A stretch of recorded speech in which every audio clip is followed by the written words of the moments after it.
Hello Redditors, welcome back to Tales Against Humanity. Now, let's get started. In today's episode, someone probably lost their job today. Listening is difficult. Boss, let's just keep this simple. This one's pretty short, I just thought it was funny. I logged in this morning before I clocked on to get my stuff set up. I had a couple minutes to kill before I clocked in, so I stepped away for a second thinking, this is going to be an easy day. It was not an easy day, dear readers. When I came back to my desk, our queue had skyrocketed from like 3 holding to 100 plus. A clear sign that something broke, and it broke bad. Right before I clocked in too. So I get on queue, doctors are angry, nurses are confused and scared, cats and dogs living together, total anarchy. I find out that the servers that host the EMR system went down, and there wasn't a whole lot we at the desk could do. After about an hour, everything comes back up. And we find out the reason the entire system went down was because a fiber cable in one of the data centers got cut, and nearly took half the hospital network down with it. I pity the poor person who was responsible. Story 2. Listening is difficult. For context, I'm a college student working the first level help desk for my university. On this bright and beautiful day, the help desk was a bit busier than usual. This story starts with me answering the phone. Sorry in advance that this is so long, but there's a lot of small details I don't want to leave out. Me, IT help desk, this is our HES19. Frustrating user? Yeah, I'm trying to log in, but every time I log in it says username or password is incorrect. I go through the process of getting her name and look up her account to get started. Then I just confirm that we're on the same page with what her issue is. Me, okay, I have your account info. So, you said you were having trouble logging in, is that right? Foo, no. I said I was having trouble resetting my password.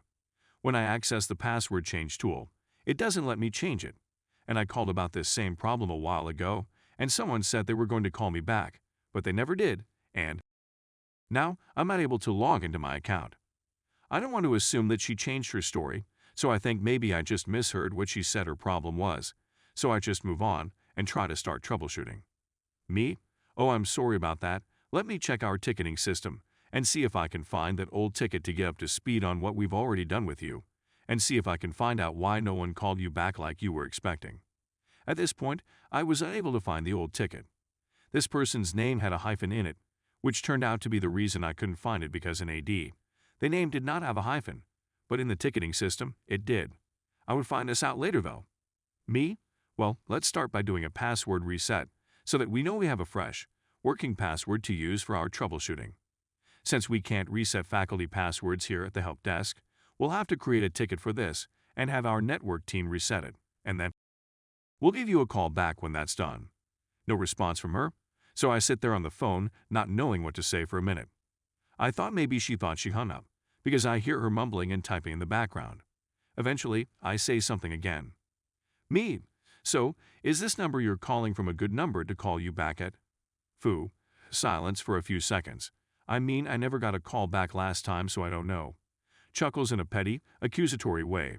But yeah, this actually, no, let me give you a different number. I swear this person used every opportunity possible to slip in the fact that supposedly someone forgot to call her back last time. That's great, lady, but I honestly don't care. I have no idea what happened last time, so just let me help you this time. Me, okay, so I've sent the ticket off and I'll give you a call back when that's done. Also, I've made you the requester on the ticket, so you'll receive any updates on the ticket to your email address. Foo, so I'll get updates to the email address that I can't even access. How is that supposed to help? But didn't she just mention a few minutes ago that the issue wasn't that she was having trouble logging in? I thought her issue was just that she's not been able to manually change her password. I consider calling her out on this, but decide it's best not to stoke the flames and try to cover myself and pretend we're on the same page so we can just get through this. Me, that's okay.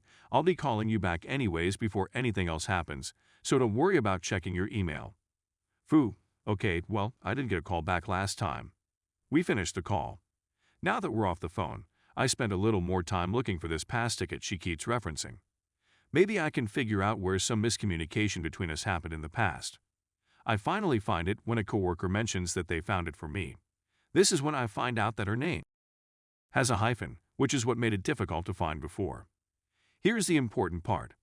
This ticket we found for our last interaction with her doesn't match up to what she's been saying. The issue described in the ticket is identical to what she is describing now. However, in the ticket, there's no mention of anyone ever having had a need to call her other than the final, most recent comment saying that one of our other employees confirmed over the phone with her that she was able to log in successfully, and there are no more issues. As far as I can tell, no one ever told her to expect a call back for anything, especially because the last interaction we have on record for her says that her issue was resolved over the phone. Anyways, by now, the password is reset, so I call her back. After 2 rings, the call declines and goes to voicemail. I let her know that the password is reset and to give us a call back so we can confirm that the password works, after which we'll begin troubleshooting the problem with her not being able to change her password. Both me and my coworker look at each other and are thinking the same thing. She didn't answer, and now she'll probably call back tomorrow claiming she didn't get a call back. But luckily, this story doesn't head that way. A minute later, she calls back. Me, IT desk, this is R-19. Fu, hi yeah, this is FU, I'm just calling back.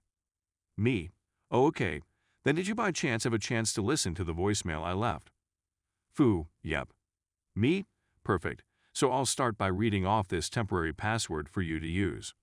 I read off the password and ask her to log in to one of the university services to confirm it works, which it does. Me, okay, so since it works, can I have you log into your email? I'm sending you a link right now to the password change page, so you don't have to go search for it on the knowledge base. She says nothing for a few minutes, then says her email kicked her out. Me, strange, which version of Outlook were you using? The desktop or web version? Fu, desktop. Me, okay, give me a second to check a couple things. I was thinking that maybe somehow Outlook for desktop detected the password change and kicked her out. I've never heard of that happening in the past, but just in case, I figured I should check if that's possible. Me, could you try logging into your email on the web version instead? Fu, that is where I logged in. Me, I thought you said you were on the desktop version. About 30 seconds of silence pass.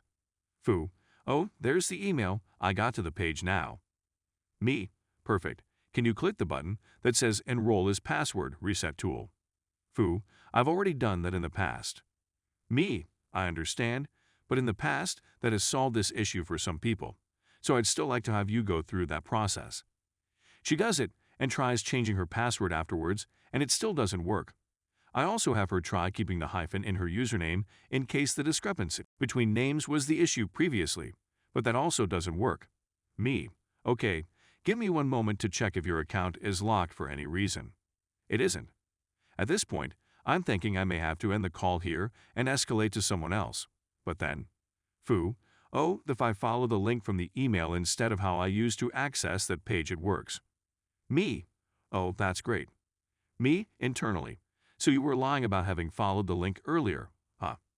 The call ends just in time for my shift to end, and I go to my next class for the day, Engineering Secure Software. Story 3. Boss, let's just keep this simple. I'm at IT at my job, but I end up handling a bit of IT as our actual IT is in another state. I'm not sure if this completely fits here. At the very least, I thought someone here would understand my frustrations. My boss wants a running list of inbound trucks of when they're coming and what they're carrying. Gives me the task because I like to play around on the computer. Cool. I make a super simple table on Excel and share it. Now, anyone can update it and boss can see the list real time. I go to show boss. Boss, what about second shift? Me, I can put a shortcut on the computer and all they have to do is put in the info in the right box. Boss, let's just keep this simple and just have a paper on a clipboard we fill out. Make sure to like and subscribe for more interesting stories.